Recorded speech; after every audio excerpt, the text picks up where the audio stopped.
ক্ষমতার অপব্যবহার সহ জালিয়াতির মাধ্যমে রাজুকের পূর্বাচল নতুন শহর প্রকল্পে প্লট বরাদ্দ নেয়ার অভিযোগে সাবেক প্রধানমন্ত্রী শেখ হাসিনার বোন শেখ রেহানাকে 7 বছরের কারাদণ্ড দিয়েছে আদালত।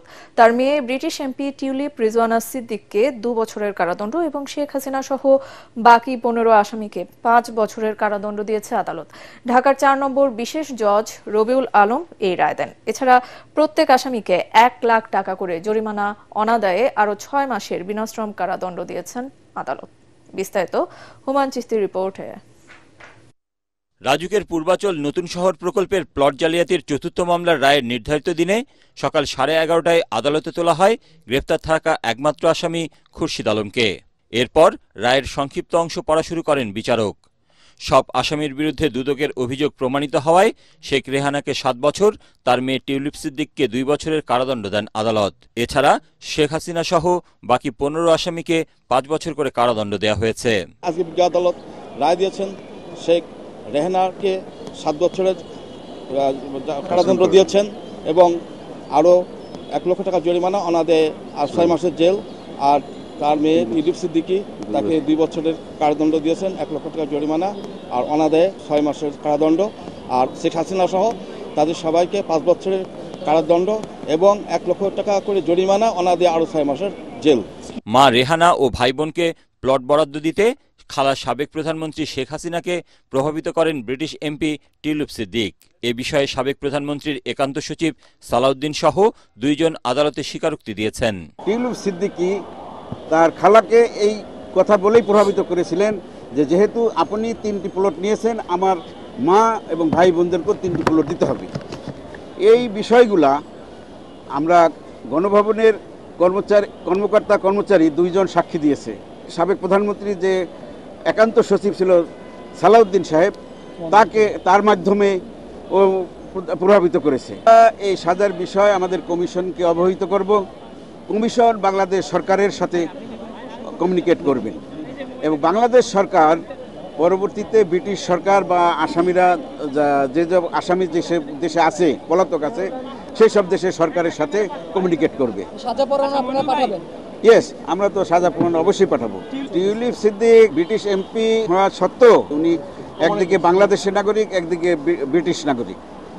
সেই ক্ষেত্রে আমরা আমাদের দুদককে অবহিত করব। দুদক বাংলাদেশ সরকারের সাথে কমিউনিকেট করবে এবং বাংলাদেশ সরকার ব্রিটিশ গভর্নমেন্টের সাথে কমিউনিকেট করবে। রায়ের পর্যবেক্ষণে কোরআনের একটি আয়াতের উদ্ধৃতি দিয়ে আদালত বলেন, দুর্নীতিবাজ ও তাদের সহকারীরা সবাই অপরাধী। ভবিষ্যতে তাদের জন্য এই রায় বড় বার্তা। আল মাইদার একটা আয়াতের কথা উল্লেখ করছেন যে তোমরা প্রতারণা এবং জাল জালিয়াতির সাথে জড়িত থাকিও না। মেসেজটা আমাদের বাংলাদেশের সকল নাগরিকের জন্য যেন আমরা কেউ সতর্ক থাকি, প্রতারণা না করি, জাল জালিয়াতির আশ্রয় না নেই। এর আগে প্লট জালিয়াতির 3 মামলায় শেখ হাসিনাকে 21 বছর এবং তার 2 সন্তান জয় ও পুতুলকে 5 বছর কারাদণ্ড দিয়েছে আদালত। হুমায়ুন চিশতি, এটিএন বাংলা, ঢাকা। রাজধানীর এভার কেয়ার হাসপাতালে নিবিড় পর্যবেক্ষণে থাকা বিএনপি চেয়ারপারসন বেগম খালেদা জিয়ার অবস্থা স্থিতিশীল বলে জানিয়েছেন দলের মহাসচিব মির্জা ফখরুল ইসলাম আলমগীর। তাকে লাইফ সাপোর্টে নেওয়া সংক্রান্ত খবরটি সঠিক নয় বলেও টেলিফোনে সাংবাদিকদের নিশ্চিত করেছেন তিনি।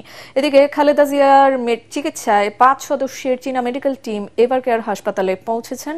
কাল আসবে চিকিৎসকদের মূল দল। গণমাধ্যমে এই তথ্য জানিয়েছেন খালেদা জিয়ার ব্যক্তিগত চিকিৎসক আল মামুন। তবে বেগম জিয়ার চিকিৎসা সম্পর্কে তার ব্যক্তিগত চিকিৎসক অধ্যাপক ডাক্তার AZM জাহিদ হোসেন ছাড়া অন্য কারো বক্তব্য প্রচার না করার অনুরোধ জানিয়েছে বিএনপির media cell.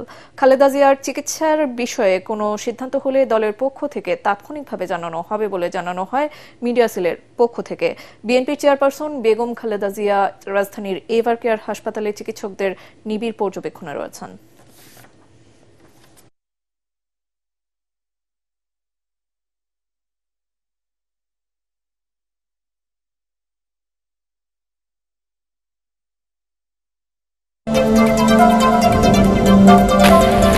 BNP chairperson Begum Khaleda জিয়ার দ্রুত রোগ মুক্তি ও সুস্থতা কামনা করে দেশের বিভিন্ন স্থানে আজও দোয়া মাহফিল ও কোরআন তেলাওয়াত চলছে।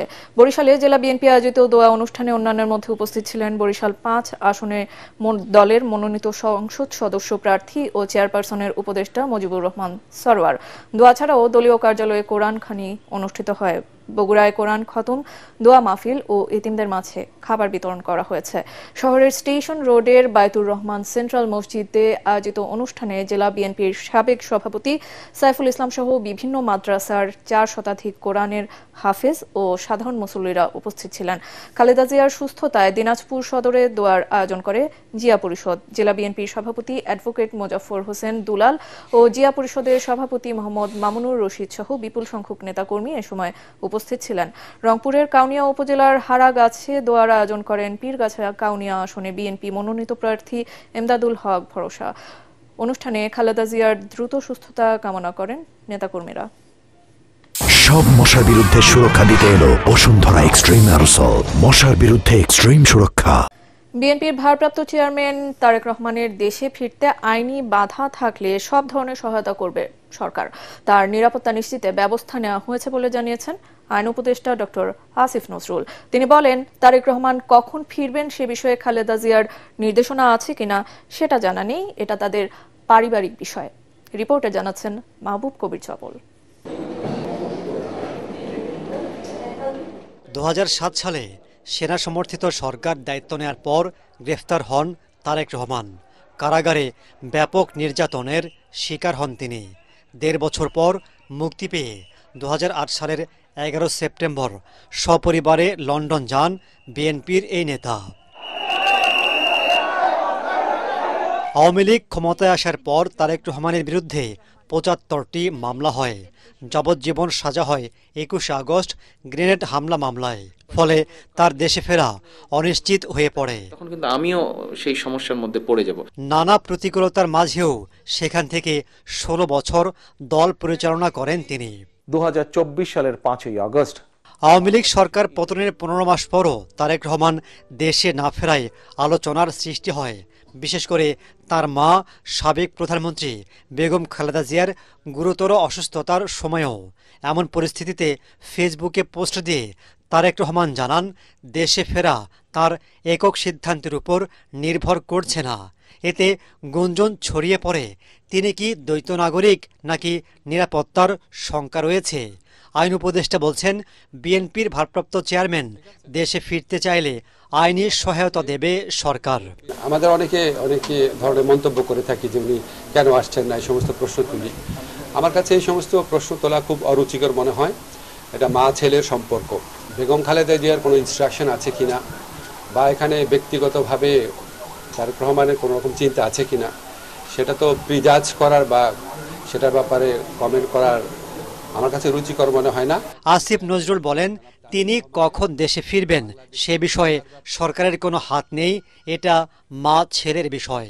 তারেক রহমানের বাংলাদেশে আসার ব্যাপারে কোনো রকম আইনগত বাধা আছে বলে আমার জানা নাই। আর যদি কোনো বাধা থেকেও থাকে এটা অবশ্যই আমরা জানলে ওনাকে সর্বোচ্চ সহযোগিতা করব। ওনার নিরাপত্তার ব্যাপারে আমরা সর্বোচ্চ সহযোগিতা করব। আর আমার মনে হয় যে আমি নিজে বিশ্বাস করি কোনটা উপযুক্ত সময় এটা সবচেয়ে ভালোভাবে নির্ধারণের ক্ষমতা ওনার রয়েছে। উনি যেটা উপযুক্ত সময় সেই সময় দেশে আসবেন বলে আমি বিশ্বাস করি। মাহবুব কবির চপল, এটিএন বাংলা, ঢাকা।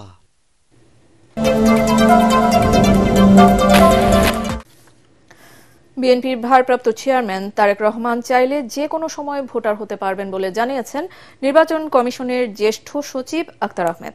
আগারগাঁওয়ে নির্বাচন ভবনে আয়োজিত ব্রিফিংয়ে এ তথ্য জানিয়ে তিনি বলেন, প্রচলিত আইন অনুযায়ী নির্বাচন কমিশন যে কোনো ব্যক্তিকে যে কোনো সময়ে ভোটার তালিকাভুক্তির সিদ্ধান্ত নিতে পারে। 31 অক্টোবরের মধ্যে যারা তালিকাভুক্ত হয়েছেন কেবলমাত্র তারাই ত্রয়োদশ জাতীয় সংসদ নির্বাচনে ভোট দিতে পারবেন বলেও জানান তিনি। নির্বাচনের আগে নিজের বাবা মায়ের নাম, বয়স, ঠিকানা, ছবিসহ 7 ধরনের তথ্য ভোটাররা সংশোধন করতে পারবে না জানিয়ে আক্তার আহমেদ বলেন, মোবাইল ফোন নম্বর সহ কিছু তথ্য সংশোধনীতে কোনো বাধা নেই। সুবিধা বিবেচনায় প্রবাসীদের পোস্টাল ভোটিংয়ে নিবন্ধনের সময়সীমা 1 সপ্তাহ বাড়িয়ে 25 ডিসেম্বর পর্যন্ত নির্ধারণ করা হয়েছে বলে জানান ইসি সচিব। এটা আমার জানা মতে না, পারতে পারেন যদি কমিশন সিদ্ধান্ত দেয়, আইনগত আছে।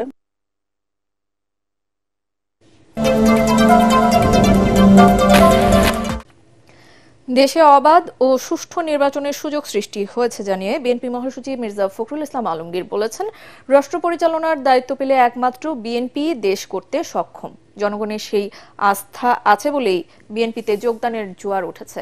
দলীয় চেয়ারপারসনের গুলশান কার্যালয়ে সাবেক অর্থমন্ত্রী শাহ এএমএস কিবরিয়ার ছেলে রেজা কিবরিয়ার বিএনপিতে যোগদান অনুষ্ঠানে তিনি এসব কথা বলেন। এ সময় খালেদা জিয়ার সুস্থতা কামনায় দেশবাসীর কাছে দোয়া চান বিএনপি মহাসচিব। কামরুজ্জামান রাজীবের রিপোর্ট। আনুষ্ঠানিকভাবে বিএনপিতে যোগ দিলেন সাবেক অর্থমন্ত্রী শাহ এএমএস কিবরিয়ার ছেলে প্রখ্যাত অর্থনীতিবিদ ডক্টর রেজা কিবরিয়া। দলীয় চেয়ারপারসনের গুলশান কার্যালয়ে তাকে ফুল দিয়ে বরণ করে নেন বিএনপি মহাসচিব মির্জা ফখরুল ইসলাম আলমগীর ও স্থায়ী কমিটির সদস্য সালাউদ্দিন আহমদ। এ সময় রেজা কিবরিয়া জানান, দেশের গণতন্ত্র রক্ষার ধারক বিএনপি, দেশ গঠনে ভূমিকা রাখতেই বিএনপিতে যোগ দিয়েছেন তিনি। বিএনপি নতুন প্রজন্মকে তাদের সব স্বপ্ন পূরণ করতে পারবে। তাদের যে ভিশন দেশের জন্য, এটা আগের ভিশন না। এ সময় মির্জা ফখরুল বলেন, নির্বাচিত হলে বিএনপি গণতান্ত্রিক সমৃদ্ধ অর্থনৈতিক দেশ গড়তে চায়, তাই দলে মেধাবী যোগ্য মানুষ প্রয়োজন।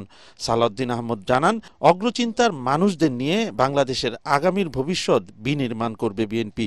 আমাদের প্রয়োজন অনেক মেধাবী নেতৃত্বের, প্রতিভাবান মানুষদের, যারা জাতীয় অর্থনীতি এবং গণতান্ত্রিক সংস্কারের জন্য যথেষ্ট গুরুত্বপূর্ণ ভূমিকা রাখতে পারবেন। দেশে একটা পরিবেশ তৈরি হয়েছে একটা অবাধ সুষ্ঠু নির্বাচন অনুষ্ঠানের, এবং আমি ধন্যবাদ জানাতে চাই যে এই অন্তর্বর্তীকালীন সরকার প্রধান আমাদের ডক্টর ইউনূস, তিনি ইতিমধ্যে 2026-এর ফেব্রুয়ারি মাসে নির্বাচন অনুষ্ঠানের ঘোষণা দিয়েছেন এবং সেইভাবেই আপনার প্রস্তুতি চলছে। তো এখন বিএনপিতে যোগ দেওয়ার প্রায় হিড়িক পড়ে গেছে, ধুম উঠে গেছে।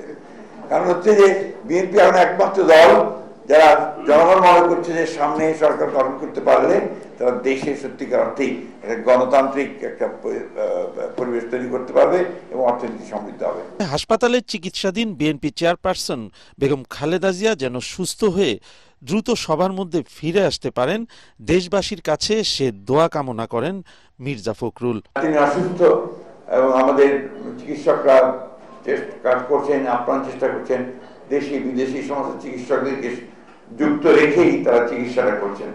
এবং আল্লাহ তাআলার কাছে আমরা সবসময় দেশবাসী এই দোয়া করছি যে আল্লাহ তাআলা তাকে যেন সুস্থ করলেন, তিনি যেন সুস্থ হয়ে আমাদের মাঝে আসেন। কামরুজ্জামান রাজীব, এটিএন বাংলা, ঢাকা।